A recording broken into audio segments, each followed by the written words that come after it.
Patty, thank you so much for joining our class for this interview. I appreciate it. I respect you and respect your work a lot, and I'm delighted to just have the chance to talk with you and to have the chance to share this conversation with the students. So um, Yeah, thanks so much. thank I you. appreciate it. Yeah, I'm always Um, glad to be here, BJ, and I'm always glad to connect with GAKA. Absolutely. So this class that this interview is for is geared towards visual storytelling, something that obviously you've worked a lot with and that you're very interested in. So to just sort of get us started, what do you view as story and or myth? Are they the same? Are they different? Um, I think that um, I think of myth as a narrower subcategory of story. Hmm. I think of story as narrative in general. Um, the Yeah, word story usually means a little bit more a narrative with a beginning, a middle, and an end. A yeah, story is something that is crafted either as a piece of fiction or as a piece of nonfiction, but it sort of has the start. Oh my God, let me tell you about this one time when, hmm, and that something happened. And then there's like an outcome or a catharsis or a realization or a growth, right? That's the structure of narrative, is that you're not the same at the end of the experience of the yeah, story as you are at the beginning of of the story. So when I think about story, I that's what it makes me think of in terms of something with a narrative arc with that kind of transformation. And then myth is like an archetypal narrative or an archetypal yeah, story. And so what that means to me is that like all cultures, all peoples, all races and religions have myths and have origin stories. You know, those origin stories take on the grandeur of the word myth when they become sort of old enough, told enough, known hmm, enough in the larger mind that that they take on, that they are shared stories. They don't belong to one person or one experience, but they are commonly held stories. And what interests me about myths is not necessarily, you know, as a sort of scholarly study of the myth of Greece or the myth of hmm, myths of from the Bible, but actually how myths from all those different places are all different ways of talking about the same stories that we continue to experience today. yeah, And you know, and I what the reason I'm interested in them is because of that human commonality of shared experience, hmm, you know, of what it feels like to be a human being having this human experience and how do we share that. And I think that just in art, you know, as a figurative artist, I'm not just interested in it as just a visual subject matter, but I'm interested in it because of how it can be a way to communicate about our shared experience of being human. yeah. Um, what so you said a lot. You mentioned s- myth being something that's told and retold and understood enough to sort of like work its way into the human psyche. Hmm. One of the things that I'm always interested in finding out about when I talk to people is like, what are your favorite stories? What stories stick with you? What myths stick with you? All these sorts of things. Right.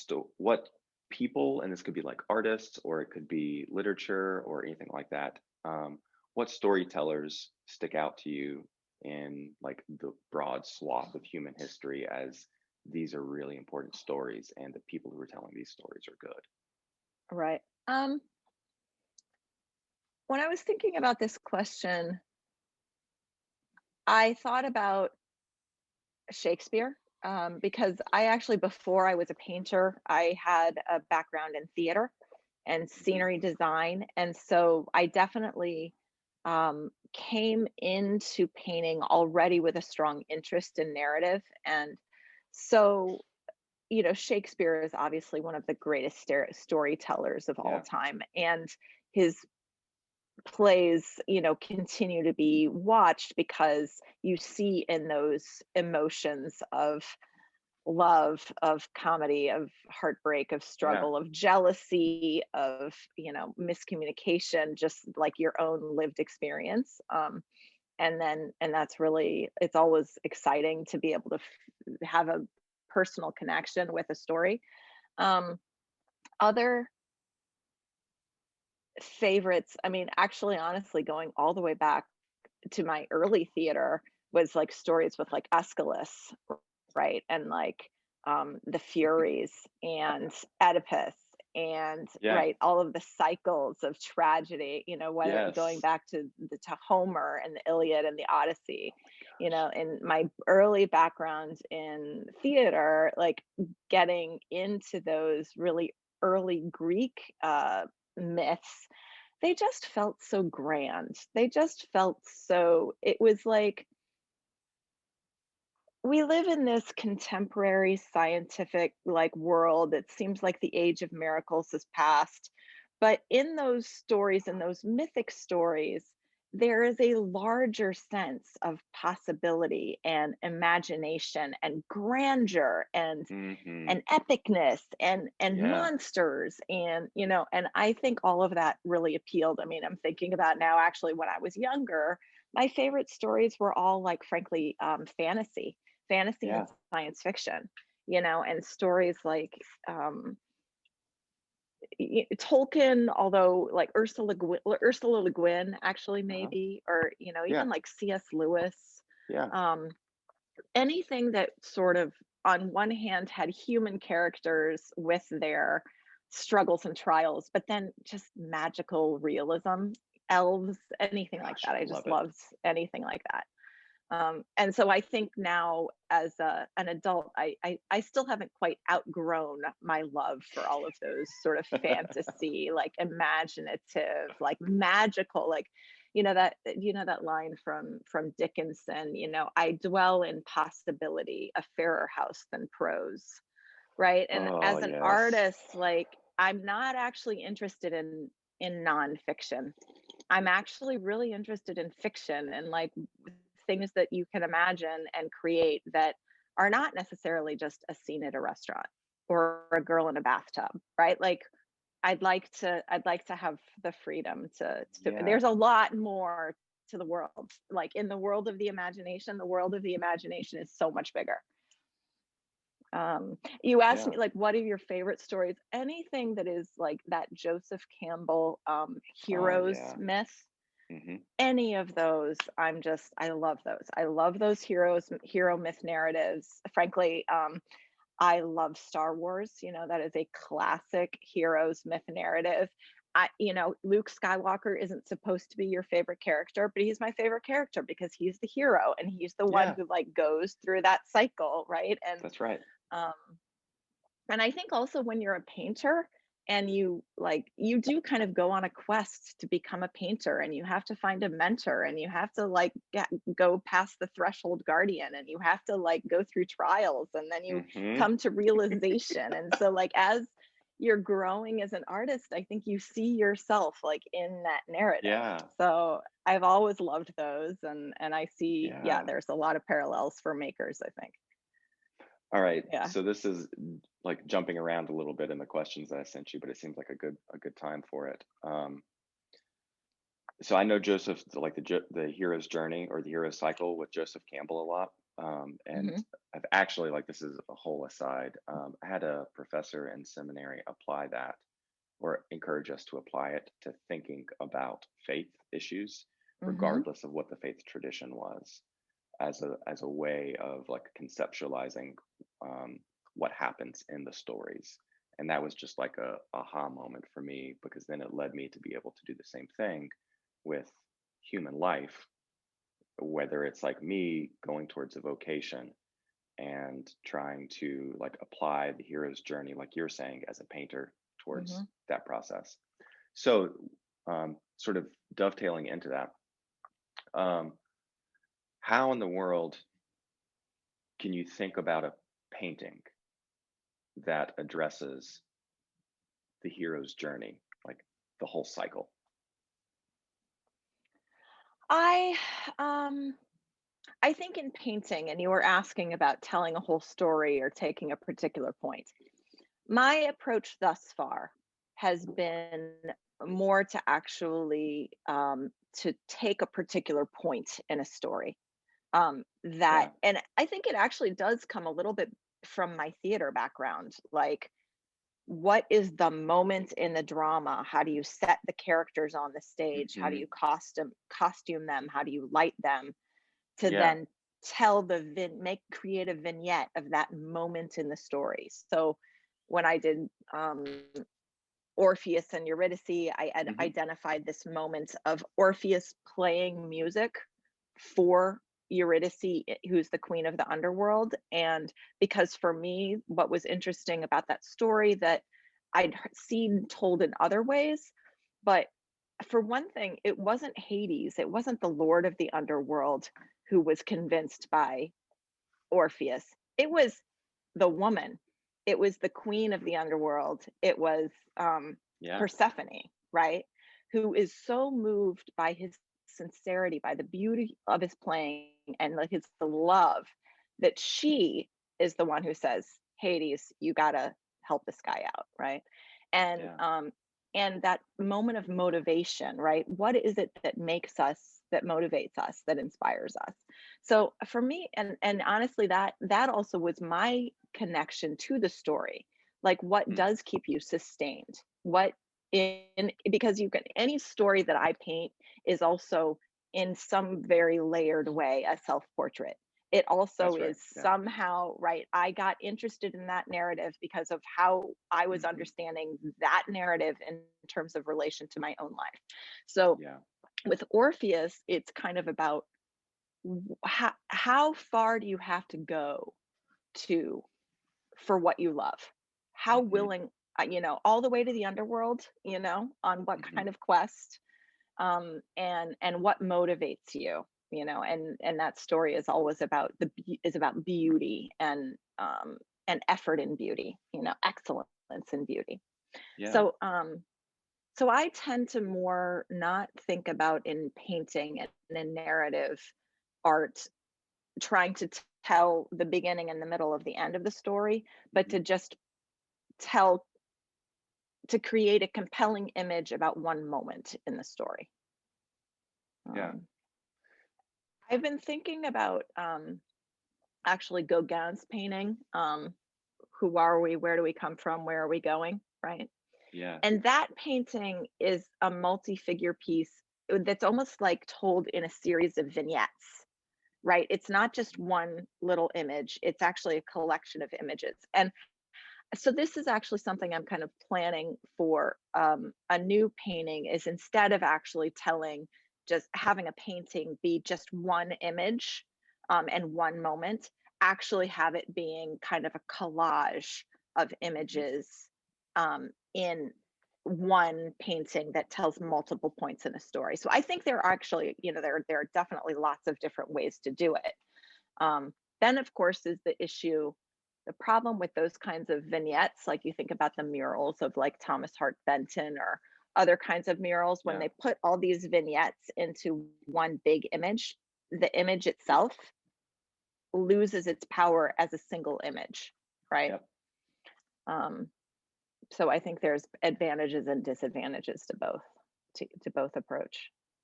Do you think one idea that like two, so I'm going to throw these out as like different ways of approaching the same thing, and I would just love to hear your response of like, yes, I like that, no, I don't like that, Hmm. and here's why.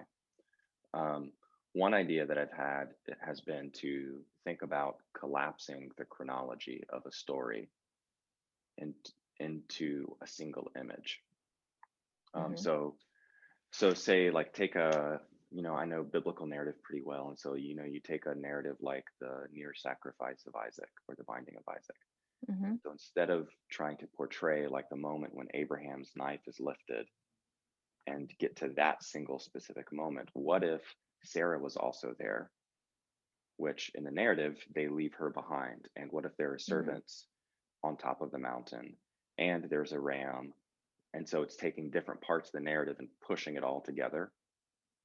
which is sort of like the different vignettes that you're talking Hmm. about, but it's still creating it in a moment. So it changes the chronology. Another idea I've had has been to try and use objects to sort of symbolize earlier and later parts of the story in that single moment. Hmm. I think I would be more inclined to try the latter, right? Yeah. To use objects or to use little things that lead you to other parts of the story visually Mm-hmm. through reference. The I think, if you think about storytelling in, say, Gothic art, medieval art, they did sort of that multi Yeah. parts of the story in one image, and maybe up in one corner you see a Yeah. little like, it's a like what's it called in a movie when you go back in time, and you see that up in the corner, and that's what happened earlier in the day and then later in the day. Yeah. I think that if you're actually not showing the viewer, like these are these different vignettes, and that was the past, and then this, I think it's disorienting. Hmm. And then the viewer gets a little confused about, well, why is Sarah there and what is she doing there? And that's, it's fine to confuse your viewer. It's a very contemporary thing to do to confuse your viewer. But I think you should only do it very intentionally, right? Like, Yeah. I Yeah. mean, that's the thing about like contemporary picture making. Like, we have zero obligation to make it's like I'm not a Bible illustrator, right? It's not Right. my job to make a Yeah. painting that's a Bible illustration that then teaches this story. That's not my Hmm. job. Hmm. My job is to make a compelling painting and to pursue my own, interest in that story. And if Yep. that means completely disassembling the image and putting it up in a very that's postmodernism, right? And put Absolutely. it up in a very postmodern way, Yeah. that's my prerogative to do so. On the other hand, postmodernism happened almost 40 years ago. So, like, we're not actually having innovative philosophic ideas to show up and be like, "Hey, look at my hot postmodern take on like this image Yep. by assembling it all." I think there's actually a lot of postmodern narrative making. My teacher, Vincent Desiderio at New York Academy of Art, is kind of in this category. He makes these incredibly epic, compelling, strong narrative images, but his philosophy is very postmodern in that he often is almost eliminates any specific reference that then leads you to a specific narrative or conclusion because he wants this very enigmatic, Hmm. open interpretation, right? Hmm.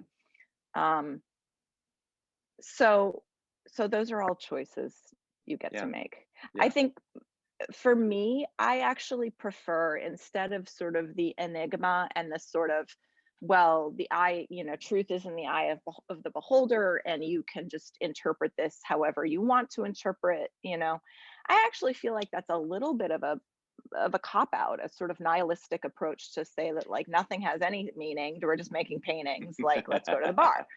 Um, and I'd actually prefer to see a painting that shares your point of view, right? And like, Yeah, if me you're going too. to invite me to look at this painting of the sacrifice of Isaac, why? Why do you care about it? If you want me to care about it, it's easier for me if you care about it and if you tell me why you care about it. And if you can give me like a new insight into that narrative because of your interpretation, or because, yeah, you're like, oh, but think about what happened with the wife at the same time, right?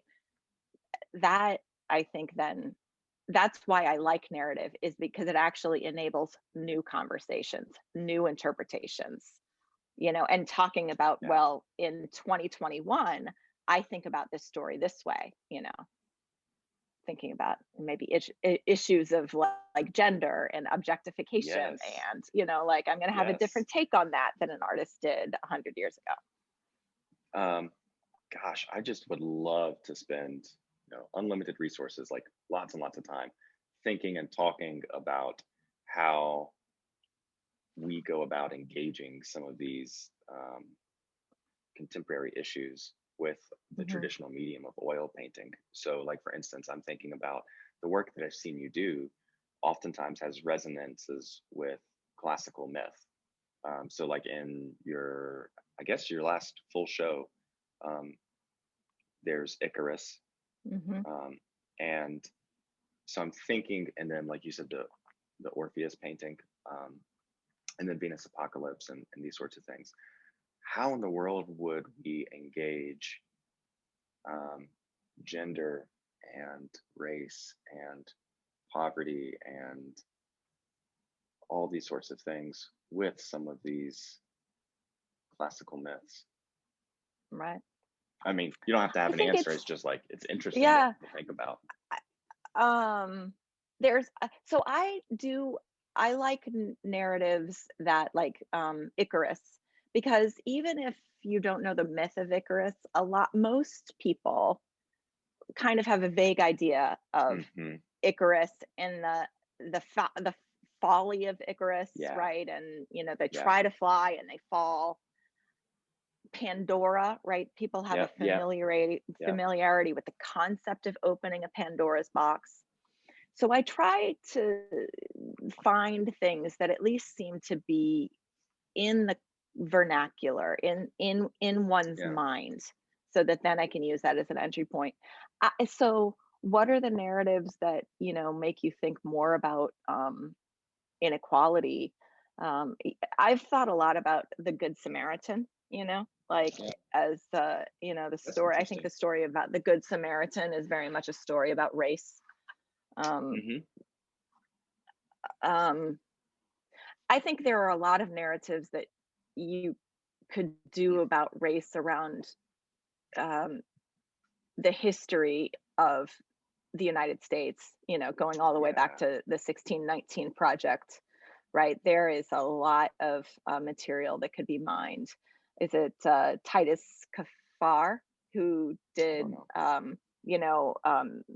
Thomas Jefferson and Sally Yeah. Hemings? Yep. And those Yep. are very powerful ways of using narrative to sort of point at contemporary issues, and also point at the way we look back at those images 200 years ago of Yeah. our founding fathers and see them in one way, as opposed to, yes, but let's look at a bigger picture. Yeah. Um, yeah, so I think there's another artist, what's her name? Elizabeth Columba. And she just did a really interesting, she's contemporary, did a really interesting painting that's called Lore, Lore, Hmm. which is like the French version of Laura. It's a painting of a woman who was the servant in Manet's Olympia. And so she's taking that Wow. character That's so and then cool. presenting her as, actually, it kind of looks like, is it Kayabat, the scene, where they're walking down the street with the umbrellas, like in Yep. Paris. And she's Yep. like, Yep. this is a living person walking around the street in Paris. But then you're like, oh, I see what you did there. Yeah. So I think there's a lot of really interesting ways to do that. Um, That's and really, yeah. I think that when I was younger, it seemed like, in contemporary art, there were a lot of people like shouting and using politics and using kind of in your face, like political gestures that seemed like just a way to get attention. Hmm. And I was less interested in that. But as I've gotten older, and the troubles of the world, I just are so inarguably in front of our eyes. I Yeah. don't really see how, as a painter, I can, in good conscience, just kind of like keep fiddling while Rome is burning. I've for a while I've been pulling in issues of environmentalism into Yep. my work, Venus and Apocalypse. yeah, so I've been thinking about environmentalism in my work for a while. I'm interested, obviously, in feminism and the Hmm. body, although Hmm. with much confusion, because I continue to love to paint the beautiful female nude, even though maybe I'm supposed to know better. But no, actually, it seems empowering. So feminism, but I think issues around race, and my thoughts about that Gauguin painting is very much thinking about all of these issues. How in the world do you get away with painting um, nudes so much? And I don't mean like who buys them or not, but I mean like you have to build a world around these figures Yeah. and think. And this is something you've asked me to think about a lot in our conversations. What are these people wearing? Why are they wearing that? And what does this say about the narrative and about the world? And Right. I look at your pieces, I'm like, there's a lot of naked people, and it works. Like it works. And so I'm like, Well, yeah, thank you. Yeah, it's actually something I think about a lot and I try to work on a lot. And I feel like there's a lot of images I can't or haven't made because, yeah, it just doesn't make sense to have a naked person sitting on that rock, right? And you and I have yeah, talked a lot about the burden of world building, because if my yeah, viewer is standing at my painting thinking, why is that naked girl sitting on that rock and isn't her ass cold, I've lost you. Like, right, I've that's right. failed. Now, fortunately, in art, most people have the experience in their life of going to the art museum and seeing statues of naked people, and they're like, oh, art, right? Yeah, So, fortunately, we have this centuries, hundreds of years long tradition of just, oh, there's a lot of naked people in art. That's just a thing, um, which makes me happy because I love the nude. Um, hmm, but I do in my images, I thought about this a lot more when I was first trying to make these paintings, and it seemed like I could see a lot of people who were like, oh, well, I guess I'll paint a nude in a bathtub. yeah, I'll paint a nude in a shower. I'll paint them um, in a pond, at the river, in places where within our real world you can kind of accept the idea that it's a reasonable idea that this person is naked and I'm now seeing an image of them. But But I I didn't didn't. want to be constrained by that. Can you hear me all right? There's an echo. Okay. I didn't want to be constrained by that, and so I found that instead I actually needed to embrace this world of art. I think it comes partly from Martha Erlbacher, who was one of my teachers at New York Academy of Art. She was very strongly interested in narrative, in world building. And she talked a lot about how, what happens in Michelangelo land and what happens in Rubens land. And then in contemporary paintings, thinking about like Odd Nerdrum, like what happens in Odd Nerdrum land. Odd Nerdrum can do whatever he wants inside Odd Nerdrum world. And so I decided that I kind of wanted to have that kind of exploration and freedom that gave me more ability to, yeah, put a naked woman on a rock and not have people too worried about like the practicality of her being there. But it's harder now that we're sort of post graphic revolution, because the way that we see the body, the way that we represent the body is often so photographic based, Yeah. and in terms of accuracy, proportion, things like that, that then we tend to read those images in a more photographic way, and it makes our minds think, why is that naked person sitting on a rock, right? And so I need you to go past, representation, past the perceptual, into this world of the imagination. And then, I artists like um Adam, oh gosh, Adam Miller, Yep. right, who's doing very complex narrative storytelling. I really realized that he was using mannerism Mhm. very heavily as a way for me to accept his images, right? It's Hmm. not real. It's the world of art. And in the world of art, you can do whatever you want. So you're saying because one of the things I've noticed when I look at his work is it is manneristic, like there's an exaggerated arm hand that's going this way. And I'm like, bodies don't do that, but it's Right. mannerism. So if I'm hearing you correctly, what you're saying is he's leveraging that to then create a context where he can do what he wants to break away from Exactly. the veracity of the show. Exactly. And if it wasn't Yeah. slightly mannerist, Yeah. it actually makes it much harder for your mind to accept it as an image. And Wow. instead, your viewer is looking at it going,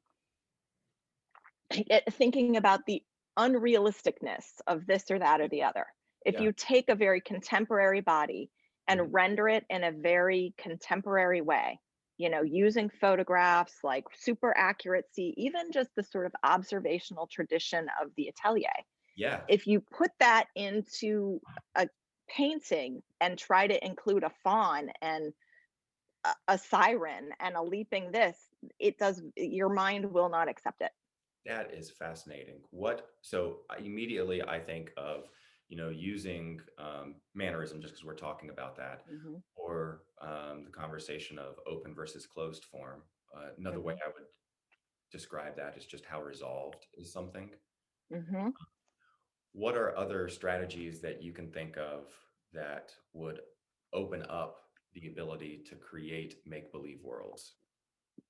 Palette, um, the use of a particular palette. So Nerdrum, for example, has this very sort of Rembrandty palette, but it does not look like the real world, and its heavy use of brown and tonality very much puts it into this sort of like dystopian art world like universe. And the use of palette is very specific with that.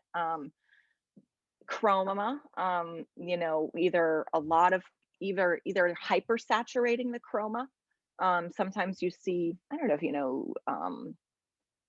oh shoot, what's Karis Braun does a lot of, oh, like Susanna Martin is another example, doing like narrative work, but it's like hyper colorized, like, so the greens are super green and the reds are super red and the blues, and that hyper saturation also tells the mind, this is painting world, this is not real world. Yeah. So naked people can play with beach balls in the middle of a mountain snowfield, right? It's perfectly okay because it's a painting, right? Yeah, it's metaphor. Right. Right, it's metaphor. um I think yeah, of, open form, closed form, but stylization, or a consistent kind of stylization. yeah, That's the thing about Michelangelo or Rubens, for example. With Rubens is an easier one to imagine. It doesn't matter whether he's painting a face or a helmet or a wolf or a horse. Like, his form sense is consistent in all of those things. And it's a Rubens form sense, right? So one's form sense is also a cohesive glue that can hold together an image. I mean, there's ways in which in my own work, like sometimes I think I originally, like accidentally or not, like my proportions might be a little messed up, or the neck might be a little long, or things are a little elongated, right? But mhm, over time, I've just come to appreciate, actually don't fix that, because if I make it more accurate, I'm gonna undermine my ability to take you on a narrative story. I mean, I think about a lot the idea, is it fiction or nonfiction, huh, right? And I think the origin of the word fiction and the word art, it's like, is it art or is it not art? The old idea of art was about invention. I mean, that goes back to Michelangelo and disegno. And when with disegno, they didn't mean like the proportions and the capital. They meant the artist's ability to invent in conceptually, imaginatively, yeah. to make castles out of thin air, right? Disegno. Um, and yeah, I kind of lost my train of thought, but yeah, so art, not art. At a certain point, I realized, I was like, actually, I've had plenty of nonfiction. I will take more fiction. Huh. Thinking about that, um, this is something that you and I have talked about a lot, but I think it fits into our conversation pretty well right here. Um, I'm interested in how we go about continuing to have this like desire for the importance of myth, what it means to us in the 21st century, where there are so many problems with Mhm. spirituality, faith systems, but we still have this desire. And it seems like, and we even say like culturally with post-modernity and stuff, there's still distrust of meta narrative, but we still want it, right? And it seems Mhm. like this desire for paintings to be paintings and not to be photographs seems like it's an echo or a reverberation of that same sort of impulse. Like we want metaphor, or we want Hmm. something that's bigger than us. And so we want our paintings to look like paintings. I don't know. I'm just making that up. What do you think of that? I know, absolutely. Yeah, no, I mean, I don't think I've ever really thought about that, but I think you're right that there is this parallel between um, our interest, our desire to kind of maintain a sense of that it's not all materialism, that there is a larger sense of the universe, Yeah. and how painting um, is also can be an expression of that larger sense of the universe. I mean, realism, right, went through this whole story of, I mean, just like the rest of culture in the 20th century, of basically kind of going from a universe in which there was a God in his heaven Mm-hmm. to one where there basically wasn't anymore. You know, God kind of died in painting. Yeah. Um, and um, and definitely all of the ideas of, you know, a painted universe that was kind of representing, you know, whether obviously like a religious painting, the least appealing, the least desirable kind of art of any kind in the 20th century. But then here you and I are, and it's 2021, and you and I actually both share like our deep love of spirituality, of meaning, a sense of God in the universe. And I'm like, well, I'm still here. Yeah. Um, and and yeah, I don't want for all of the art and the culture in my world around me to sort of seem to reflect a materialistic nihilism of the world, you know?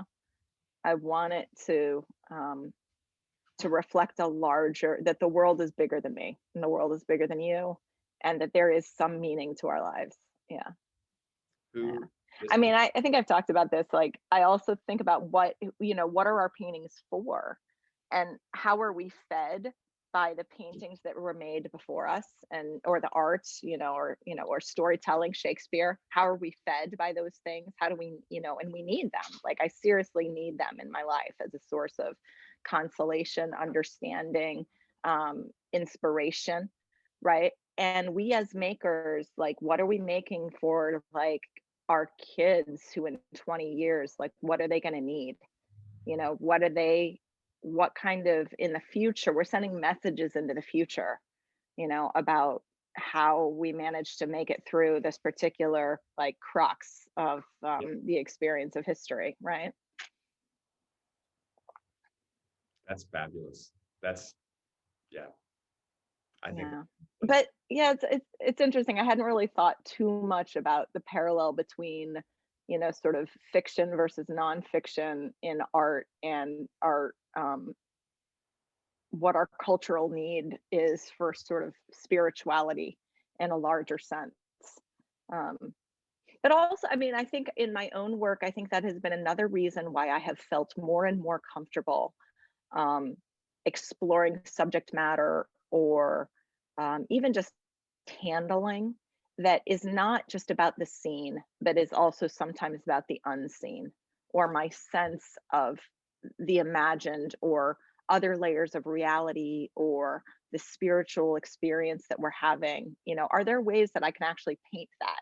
And honestly, I think that maybe in 5 years I'll have painted it more. And I think right now I'm just kind of like thinking about painting it, right? Like, it's always a long evolution. But my last show definitely had some more places where I was thinking very specifically about representing in my paintings things. Okay, this is seen, this is part of my visual world, but these other parts of the painting are about maybe things that are not seen, or another layer of reality. is that um you materially, like on the canvas, trying to create a moment that is implying something and asking the viewer to fill in the blank and like imagine like, oh, what's this unseen thing? Is that what you mean? Um, Or that's do a Yes, but actually what I meant in any kind of going back to this idea of using like collage, or Yeah. is that like if you can also, when the viewer is having experience, okay, they see the figure, they're thinking about the narrative, and they're kind of pulling, you're pulling the narrative and they're thinking about that.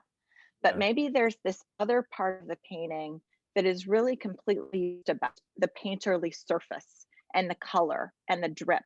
And so then mentally, they're going from Icarus on the rock to a drip of cadmium green paint, right? And that is in the real world in Yeah. 2021, and they're standing at a gallery looking canvas and paint, right? And so those are the also different layers of experience. And I'm trying to activate my paintings in a way that, like, on one hand, I'm pulling you into this Patricia Watwood world, but on the other hand, there's places where it's like it's just paint on a canvas and you're in a gallery, right? Those are different layers. Absolutely. Yeah. Patty, thank you so much for spending time talking, for joining our class, and for just agreeing to it, and for sharing all of your experience and your thoughts with us. I appreciate it. And I It know, is my great pleasure. I feel like I could talk to you about this for hours, so it's been yes, great. absolutely.